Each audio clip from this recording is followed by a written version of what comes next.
Imagine feeding an entire family on ingredients most people would throw in the trash. That's exactly what Italian immigrants in 1930s Little Italy, New York were doing. No fancy imports or restaurant menus, yet somehow they tasted incredible. Today, we go down memory lane and look at 10 real foods that barely cost a cent, yet carry more flavor and soul than anything you could order today. When treated right, onions do more than just flavor a dish. They become the dish. Bigolian onion sauce came straight from the Veneto region of Italy, and when it landed in Little Italy's tenements, something magical happened. Thick and rough-cut noodles met onions so slowly caramelized that they had completely surrendered their sharpness for pure golden sweetness. Now, onions made kids cry twice in those kitchens, once during the slicing and then at the dinner table. Except the second time, the tears were those of gratitude for yet another meal. It's funny how the cheapest vegetable in any market can become the star of the entire meal. But what happens when even a humble onion feels like a luxury? Now ask yourself this: what do you eat when even pasta is too expensive? For Italian immigrants in Little Italy, the answer had existed for centuries back home: cornmeal. They cooked it low, slow, stirred it constantly for nearly half an hour until it thickened into something dense, heavy, and almost aggressively plain. A construction worker eating thick polenta at 5 in the morning didn't need excitement. He needed something that would stay with him through 12 brutal hours of hard labor. And plain polenta did just that. Polenta might have come in handy, but an empty flour jar also often turned into a blessing in disguise. When the flour jar ran empty, most families panicked, but Italian grandmothers just reached for the potatoes. Every nonna in Little Italy had her own gnocchi method, and each believed theirs was the only correct version.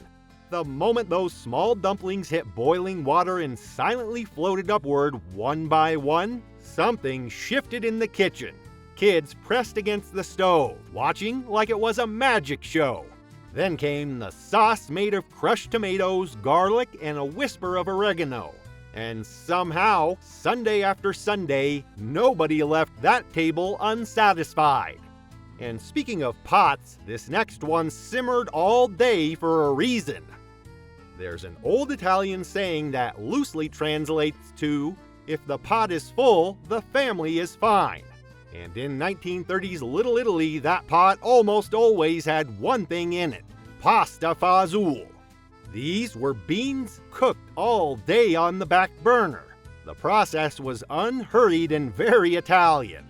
Onions and garlic lay the foundation. Then, whenever available, a scrap of pork rind added just enough soul to make the whole apartment smell like Sunday. Scraps became supper, and in turn, supper became comfort.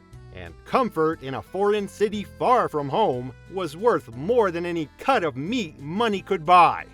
Now imagine the most nourishing meal starting with something nobody else even wanted. The butcher didn't sell the bones used to make this meal. He practically gave them away. They were bare, but an Italian mother saw something everybody else completely missed. She would drop those bones into cold water before sunrise, then walk away. Patience was the name of the game here. Hours of slow simmering pulled something invisible out of them: thin, golden broth. To that, add potatoes, onions, and a handful of pasta. To be honest, the flavor wasn't from expensive ingredients. You could taste something far harder to buy. But what mattered was that someone had spent their entire day making sure you weren't hungry tonight.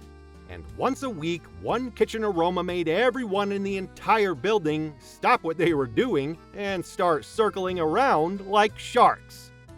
For 6 days a week, kitchens in Little Italy smelled like survival, but Sunday smelled like victory. Mothers who had stretched pennies all week suddenly transformed into architects, carefully spooning ricotta mixed with meat scraps, breadcrumbs, and parsley into each shell like they were packing something precious. Every stuffed shell got lined up neatly in the pan and then buried under red sauce and slid into the oven. And then the whole building knew what was happening. Neighbors conveniently appeared at doorways. Children materialized from nowhere. And even the landlord seemed friendlier on those specific Sundays. Eventually, when that pan came out bubbling and golden, poverty simply vanished for a few hours. But Sunday's magic didn't end there. It quietly followed the family into the week. After Sunday Sauce Day in Little Italy, where tomatoes were peeled, crushed, and simmered for hours, something else happened. While most people would have thrown the tomato skins away, Italian immigrant mothers looked at them and saw Wednesday's dinner. They put them into a pot, added dried cannellini beans, water, garlic, and salt. Then they simmered them slowly until the beans surrendered and those tomato skins practically dissolved into the broth. Honestly, what came out was far from fancy, but it brought back memories of Sunday's meal. Even midweek, when money was gone and the week felt endless, Italian mothers still found a way. That faint tomato warmth carried the hope of better days. Tomato skins might have been cleverly repurposed, but you need to see what they did with leftover dough. Bread Day in Little Italy had a secret second act. After the loaves were shaped and set to rise, there were always leftover scraps too small for anything serious. Most people would put them in the bin right away, yet Italian mothers saw something nobody else did. Those scraps went into hot oil, and within a few minutes, they came out puffed up and golden. They were crisp on the outside and pillowy on the inside, finished with nothing but a pinch of salt. A father trudging home after 12 brutal hours would catch that aroma from the hallway. He would walk through the door to find his kids arguing over the last piece, and suddenly the 12 hours meant nothing.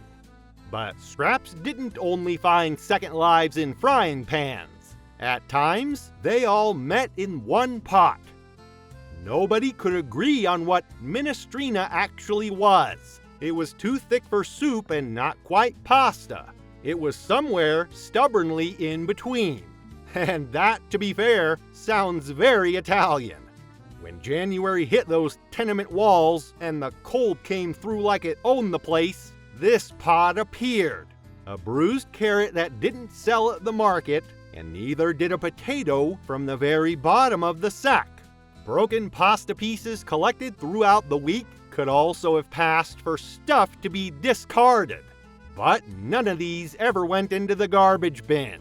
Instead, everything went into, kids called it the poor man's feast, usually while eating 2 bowls. Their parents just called it dinner, and meant something much deeper by it. Now, this next meal proves one thing. The most deceptively simple miracle in those kitchens had not even shown up yet. Before any restaurant ever put it on a menu, carbonara belonged to nobody fancy. It was just eggs, cured pork scraps, and black pepper so generous it made you cough a little. And there was no sauce. What happened was almost scientific. Hot spaghetti hit those whisked eggs, and the residual heat transformed everything instantly into something silky, rich, and completely unexplainable. Missing that window by 30 seconds left you with scrambled eggs with pasta. Not exactly the same thing, but when it worked, every forkful felt like home.